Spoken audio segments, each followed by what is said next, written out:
Bu dəfə heyvan mürəbbəsini qozla hazırladım.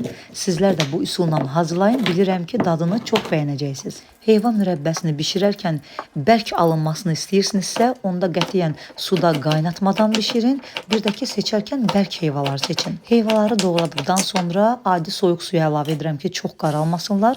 Şirə üçün 1 kiloqram doğranmış, təmizlənmiş meyvəyə 900 qram şəkər tozu və 3 stəkan su götürürəm. Şirə qaynamağa düşən kimi heyvaları içərisinə əlavə edib qarışdırıram və qazın gür atəşində tam hazır olana qədər bişirirəm. Heyvanın növündən asılı olaraq mürəbbə bərk və ya yumşaq alına bilər.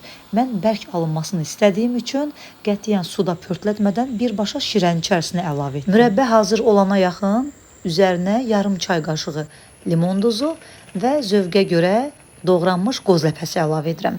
Qoz ləpəsi ilə heyvan mürəbbəsi çox dadlı olur. Əgər hazırlamamısınızsa mütləq hazırlayın. Bilirəm ki, bəyənəcəksiniz.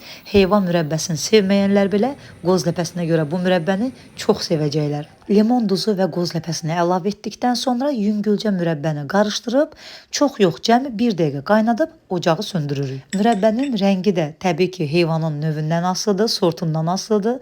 Bu dəfə mürəbbəm sapsarı, kəhraba kimi alındı. Mən çox bəyəndim. Əzilmədən, dəndən və çox ləzzətli alındı. Mütləq hazırlayın.